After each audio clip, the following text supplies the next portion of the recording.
When Howard Stern arrived on satellite radio, he declared the death of the terrestrial airwaves. But how is satellite radio doing? Well, it's now time to bring in the experts and get into it in The Loop.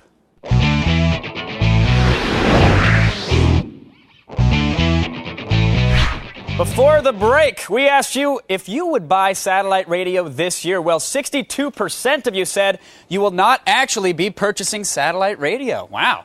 Joining us via satellite to help us make sense of it all, from Chicago, the executive producer of Mancow's Morning Madhouse, Jim Lynam, and from New York, former Billboard radio monitor, rock editor, and Billboard magazine contributor Bram Titleman, and from our nation's capital, the vice president of corporate affairs for XM Radio, Chance Patterson. Gentlemen, welcome to The Loop. Thanks for joining us. Bram? How you doing? I'd like to start with you, sir, if we could, because it's been 6 months since Howard Stern started his Sirius show.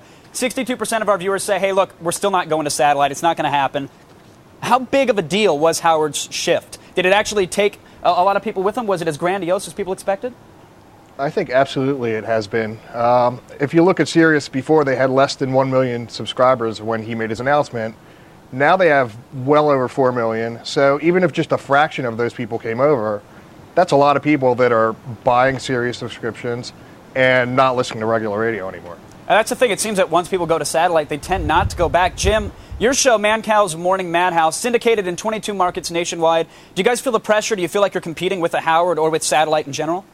Absolutely not. You see, I played football in high school. Maybe I'm been knocked a little stupid, but the number one morning show around is Mancow's Morning Madhouse. You can get in your car every single morning and turn it on for free. Why should you have to pay for radio when Mancow's on the radio for free every single day? You can even go to mancow.com and listen to it for free, so why pay? Well, Jim, that's a good question, but it seems like people are paying. So are you worried that satellite grows more and more popular, it seems, with every coming month?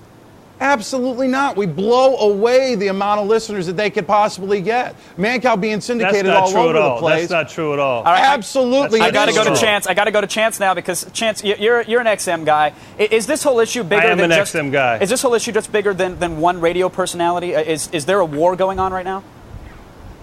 Well, first of all, XM has signed up more subscribers than Sirius since the Howard Stern deal was announced. So let's get the facts straight. We've got 50% more subscribers than Sirius, growing faster. All right, and that's, don't get me wrong. We have Opie and Anthony also. This isn't XM versus Sirius. Yeah. I want to know about XM versus terrestrial radio. Is there a battle, or is Jim right? Is this no competition? Well, people want to revise history. 4 years ago, people said no one would buy satellite radio at all. We've got more than 10 million subscribers now, 20 million people listening each week. Fastest growing technology in the last 20 years. So the local radio guys, including Mancow, are running scared. We've got Opie and Anthony. Absolutely. That is the stupidest thing. That is the stupidest thing I've ever heard.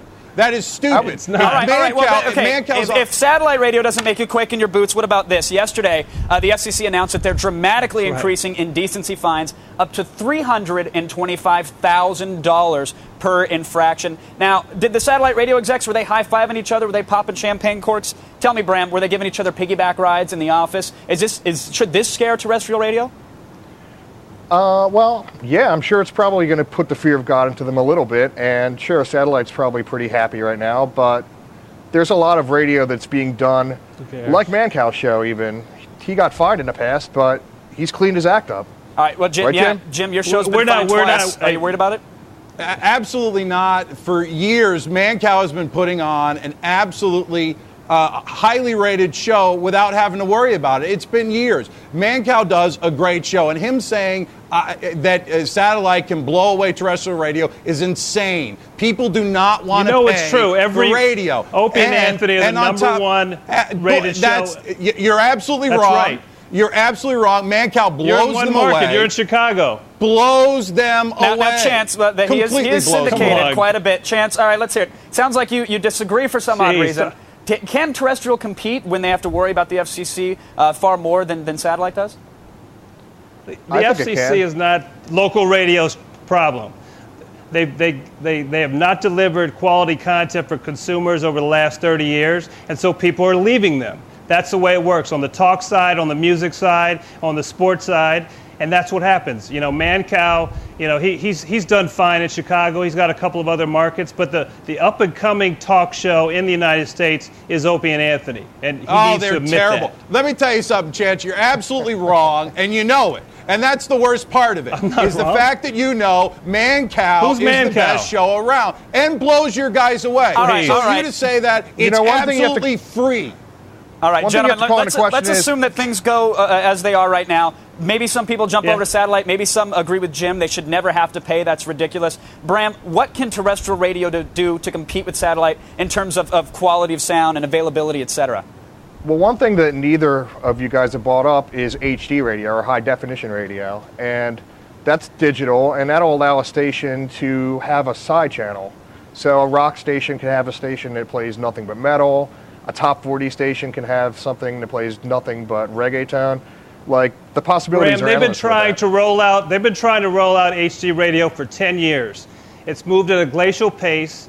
It's still going to be riddled with commercials. They're never going to have as much content as satellite radio offers. So, you know, you should just don't oversell it. Now, but what about the quality of sound? Does that concern you? Because when they say HD radio, sometimes, and I said this earlier, I'm a bit of an XM guy myself. I've got it in my car, but it can sound like an iPod inside of a wet sock occasionally, and that's serious as well. It's not a slight to just XM.